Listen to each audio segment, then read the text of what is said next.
Hello everyone, welcome back to my channel sparkling Sayani. আশা করি সবাই খুব ভালো আছেন, সুস্থ আছেন, আর আমরাও খুব ভালো আছি। তো এর আগের ভিডিওতে আপনারা দেখেইছিলেন যে আমরা এখন আছি আমস্টারডামে। বাজে এখন বিকেল 4:30। আমরা ভাত, ডাল, আলু সেদ্ধ সব খেয়ে বেরিয়ে পড়েছি। যাচ্ছি এখন শহরটাকে একটু ঘুরে দেখতে। আর এখন ওয়েদারটা ভীষণ ভালো, রোদও উঠে গেছে, আকাশটাও ভীষণ সুন্দর, আর পিছনে সার দিয়ে দাঁড়িয়ে আছে সাইকেল। ট্রামে উঠে প্রথমেই টিকিট স্ক্যান করে নিয়ে আমরা এখন যাচ্ছি লিডলে। আর এই লিডলের নাম তো আপনারা শুনেই থাকবেন, কারণ জার্মানিতেও আমরা এই লিডল থেকেই গ্রসারি শপিং করতাম। আর এখানে এসেও দেখলাম লিডলটা একদমই আমাদের হোটেলের পাশে, তো তাই জন্য ভাবলাম ঘরের জন্য টুকটাক যা কিছু কেনাকাটির আছে সেটা এখান থেকেই কিনে নিই। প্রথমেই যেটা সব থেকে দরকারে লাগে সেটা হলো দুধ। আর এই দুধ কেনার আমাদের এক বিশাল গল্প আছে। এর আগে একটা জায়গায় বেড়াতে গিয়ে দুধের বদলে দই নিয়েই চলে এসেছিলাম। কেনার সময় তো বুঝিনি, বোতল দেখে নিয়ে নিয়েছি। পরে যখন রনিকে খাওয়াতে গেছি তখন দেখছি ওটা দুধ না দই। পরের দিন সকাল হতেই অভিক আগে দৌড়েছিল দুধ কিনতে। ওখানে লোকটাও কতদিন বড় ব্রেড নিয়ে দাঁড়িয়ে, তুই বল। আর এখানে ব্রেড নিতে গিয়ে দেখছি এত রকমের পাউরুটি, কোনটা নেব সে ভেবেই পাচ্ছি না। তার মধ্যে থেকে এই ব্রেডটা মনে হলো একটু নরম, তাই ওটাই নিয়ে নিয়েছি। আর দুধ, কলা, কমলা লেবু, আর সাথে ব্রেকফাস্টে খাবার মতন কিছু টুকটাক স্ন্যাক্স নিয়ে নিয়েছি। আর সেই সঙ্গে মাখন, পিৎজা এইসব নিয়ে চলুন এবার একটু শহরটাকে ঘুরে দেখি। চলে এসছি এখন একদম আমস্টারডাম সেন্ট্রাল স্টেশনের সামনে।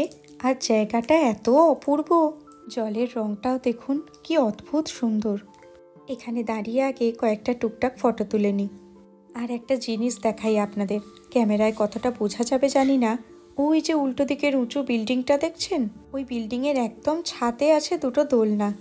দেখে ভয়ও লাগছে, আবার চড়তেও ইচ্ছা করছে। ওই টাওয়ারটার নাম ছিল অ্যাডাম টাওয়ার, আর একদম তার উপরে 21 তলায় আছে এই দোলনাটা। আমস্টারডাম সেন্ট্রাল স্টেশন থেকে বাইরে বেরিয়ে এলেই একদম অপোজিটেই। তবে আমরা আর ওই পারে যাইনি।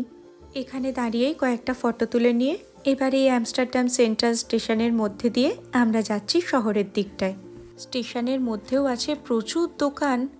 আর এই আমস্টারডাম স্টেশনটা নাকি এত ব্যস্ত, প্রতিদিন প্রায় 2.5 লাখ লোক যাতায়াত করে এই স্টেশনের মধ্যে দিয়ে। প্রায় 8 বছর লেগেছিল এই স্টেশনটার নির্মাণ কাজ সম্পূর্ণ হতে। 1889 সাল থেকে এই স্টেশনটা এখানে আছে। আর আজকে যেহেতু লাঞ্চটা হোটেলে করেই বেরিয়েছি, তো ইচ্ছা আছে ডিনারটা বাইরে কোথাও করব। সেই সঙ্গে রাতের বেলায় শহরটাকে কেমন দেখতে লাগে সেটা না হয় আমরাও দেখব আর আপনাদেরকেও দেখাবো। তবে রাত হতে তো এখনও অনেকটাই দেরি আছে, তাই ভাবলাম এই শহরটা ঘুরতে ঘুরতে আপনাদেরকে একটা ছোট্ট ইনফরমেশন শেয়ার করে দিই। এর আগের ভিডিওটা যখন আমি শেয়ার করেছিলাম সেখানে আপনারা অনেকেই জানতে চেয়েছিলেন যে এখানকার হোটেলে কেমন খরচা হয়। তো বলে রাখি, আমরা যে হোটেলটা বুক করেছিলাম সেটা আগোরা থেকে বুক করেছিলাম। আর আমরা এখানে 5 দিন থাকবো। 5 দিনের জন্য আমাদের এই হোটেলের রুম প্রাইস পড়েছে 743 ইউরো মতন। আর তার সাথে আমাদের হোটেলে এসে আলাদা করে দিতে হয়েছিল এখানকার ট্যাক্স, যেটা ছিল ওই 70 ইউরোর মতন।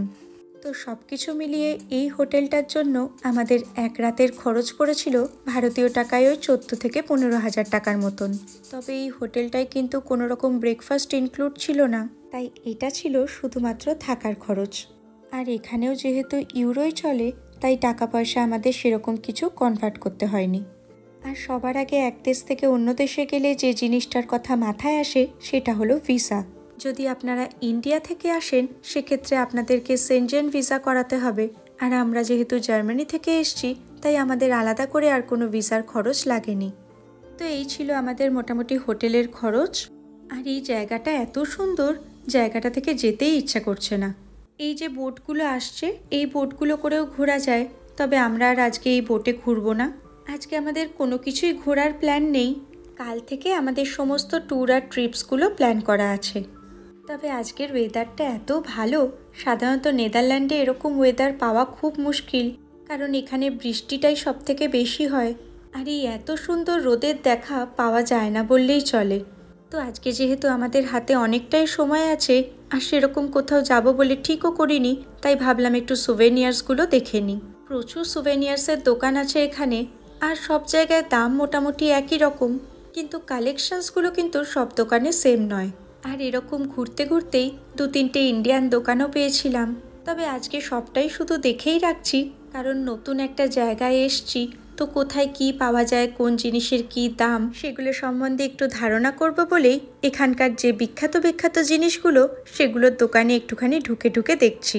নেদারল্যান্ডের চিজও খুব বিখ্যাত, তো এখানে চিজের একটা বড় দোকান ছিল, সেটাও একবার ঘুরে দেখে নিলাম। আর এই রেস্টুরেন্টের ঝাড়বাতিটা দেখুন, কি অদ্ভুত সুন্দর কাপপ্লেট দিয়ে বানিয়েছে। ওদিকে অভিক মাঝে মাঝেই দেখে নিচ্ছে কোন রেস্টুরেন্টে আজকে খেতে যাবে। তার সাথে টুকটাক আশেপাশে যে ঘোরার জায়গাগুলো সেগুলোও একটুখানি ম্যাপে দেখে নিচ্ছে, কারণ এই বাইরে কোথাও বেড়াতে এলে একমাত্র এই গুগল ম্যাপই আমাদের ভরসা। আর এই জায়গাটাও দেখুন কি দুর্দান্ত লাগছে, কি সুন্দর রঙিন সব বাড়িঘরগুলো, আর ছোট্ট একটা নৌকা দাঁড়িয়ে আছে। আর সাইকেল তো আপনি এখানে দেখতে পাবেনই পাবেন। এই সাইকেল নিয়েও এখানে প্রচুর গল্প আছে, সেসব আর এখন বলছি না। যখন এক একটা জায়গা ঘুরতে যাব তখন সেই জায়গাকার ঘটনাগুলো আপনাদের সঙ্গে শেয়ার করব। আর এখানে কানালের সংখ্যা তো প্রচুর, যেদিকেই তাকাবেন এরকম কানাল আর এরকম ছোট ছোট কানেক্টিং ব্রিজ দেখতে পাবেন। আর এখানটাতেও অনেকক্ষণ ধরে দাঁড়িয়ে আছি, প্রচুর ছবি টবি তোলা হয়েছে। চলুন এবার ভাবছি একটা সুভেনিয়ারের শপে ঢুকে দেখি সেখানে কি কি জিনিস পাওয়া যায়।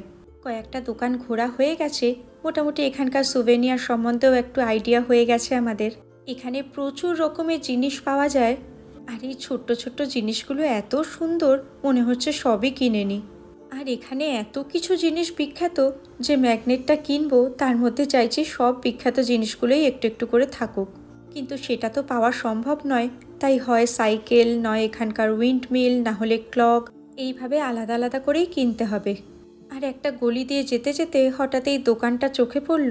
এই বুলডগ নামের দোকান দেখছি এখানে অনেকগুলো আছে, তবে এই দোকানটা কি সুন্দর সাজানো দেখুন। তবে এতক্ষণ ধরে ঘুরে ঘুরেও সবে দেখি সন্ধে 7:15 মতন বাজে। এত তাড়াতাড়ি ডিনার তো করবো না, কারণ এখানে দোকানপাট অনেক রাত অবধি খোলা থাকে। তাই চলে এসছি একটা আলু ভাজার দোকানে, ওই আর কি, মানে ফ্রেঞ্চ ফ্রাইজ নিতে। এই একটা জিনিস দেখি বড় থেকে ছোট সবারই ভারী প্রিয়। ওর বাবাও যেমন ফ্রেঞ্চ ফ্রাইজ পছন্দ করে, আর রনিকে যখনই জিজ্ঞেস করুন কি খাবে, ও বলবে আলু ভাজা। একদম সত্য গরম গরম দেখছি ভেজে দিচ্ছে দোকানটাতে, এত গরম আমিই খেতে পাচ্ছি না। আর ওর অবস্থা দেখুন, সেই ছাড়তেও পাচ্ছে না, ফু দিয়ে দিয়ে কোনো রকমে খেয়ে যাচ্ছে। আর কি নাটকটা শিখেছে। কেমন খেতে? কেমন খেতে? ভালো। আর এখন ফ্রেঞ্চ ফ্রাইজ খেয়ে মোটামুটি ওই রাত 8টা মতন বেজে গেছে। এবার আস্তে আস্তে একটা করে খাবার দোকান দেখছি। এই দোকানে মেনুটা দেখছি বেশ ভালো আছে। যাবো তো মাম্মা? এটা যাবো। চলুন এই রেস্টুরেন্টটাতেই ঢুকি। ভীষণ তাড়াতাড়ি অর্ডার সার্ভ করে দিল, ঢোকার 15 মিনিটের মধ্যে আমরা খাবার পেয়ে গেছি। রেস্টুরেন্টটার নাম হলো noodle bar by new season. আমি চিকেন খাবো। এই জন্য একটা করে। আমি চিকেন খাবো। ওকে যেই না জিজ্ঞেস করেছি কি খাবি, সারাক্ষণ খালি বলে যাচ্ছে আমি চিকেন খাবো আর চিকেন খাবো। ওদিকে স্টার্টারে অর্ডার করেছিলাম স্প্রিং রোল, আর এদিকে মেন কোর্সও এসে গেছে। তো মেন কোর্সে একটা চিকেনের আইটেম অর্ডার করেছিলাম, তার সাথে রাইস কমপ্লিমেন্টারি ছিল, আর নিয়েছিলাম 1 প্লেট নুডলস। প্রত্যেকটা খাবার খেতে দুর্দান্ত ছিল। ভালো খেতে। কোনটা ভালো খেতে? এটা ভালো খেতে, ব্যাগ। আচ্ছা খাও।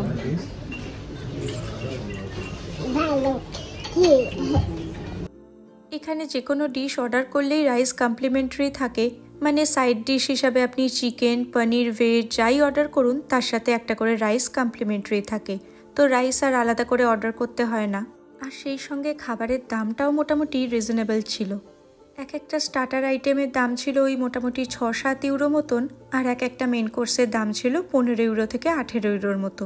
মানে ওই ভারতীয় টাকায় ধরতে গেলে স্টার্টারগুলো 500 টাকার মতন, আর মেন কোর্সের দাম ছিল 1500 টাকার মতন। এদিকে আমি নিয়ে নিচ্ছি নুডলসটা, আর দাঁড়ান রনিকেও কিছুটা নুডলস দিয়ে দিই। খাবারের পরিমাণও কিন্তু যথেষ্ট দিয়েছিল।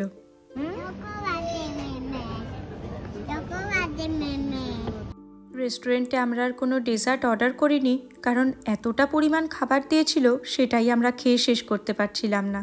আর যাবার পথে এই দোকানের ডেজার্টগুলো দেখে এত লোভনীয় লাগছিল, কিন্তু পেটে আর খাবার মতন এক ফোঁটাও জায়গা নেই। তো আজকের রাতের শহরটা কেমন দেখতে লাগে সেই জন্য ভাবলাম আরও একবার যাই। সেই মতন চলে এসেছি আমস্টারডাম সেন্ট্রাল স্টেশনে, যদিও আমাদের ফেরার রাস্তাও এটাই। এদিকে এই রেস্টুরেন্টটায় এত তাড়াতাড়ি সব কিছু হয়ে গেল। এখন রাত প্রায় 9টা মতন বাজে, আর এখনও চারিদিকে এত আলো, সন্ধে হওয়ার কোনো নামই নেই। তাই ভাবলাম আরও কিছুক্ষণ এদিক ওদিক ঘুরে দেখি, যদি রাতের শহর কেমন সেটা দেখতে পাই। কিন্তু ওদিকে আবার আমাদের হোটেলেও ফিরতে হবে, কারণ কাল থেকে প্রতিদিনই প্রায় কিছু না কিছু ট্রিপ আমাদের বুক করা আছে। কালকে আবারও আমাদের এখানেই আসতে হবে। তাই আপাতত চলুন এখন হোটেলে ফিরি। এখান থেকে আমাদের হোটেল খুব একটা বেশি দূরে নয়, ওই যেতে মোটামুটি 15 মিনিট মতন লাগবে। তার আগে এই আমস্টারডাম সেন্ট্রাল স্টেশনের সামনেও দাঁড়িয়ে কয়েকটা ফটো তুলে নিলাম। এই ছবিগুলোই আমাদের সুখস্মৃতি হয়ে থাকবে। চলুন তাহলে বাড়ি ফিরতে ফিরতে আজকের মতন ভিডিওটা এখানেই শেষ করছি। সবাই খুব ভালো থাকবেন, সুস্থ থাকবেন, আনন্দে থাকবেন। আবার খুব তাড়াতাড়ি দেখা হবে আপনাদের সঙ্গে পরের ভিডিওতে। যদি আমার এই ভিডিওটা ভালো লেগে থাকে তাহলে প্লিজ একটা লাইক করে দেবেন, চ্যানেলটা ভালো লাগলে সাবস্ক্রাইব করে নেবেন। আচ্ছা মতন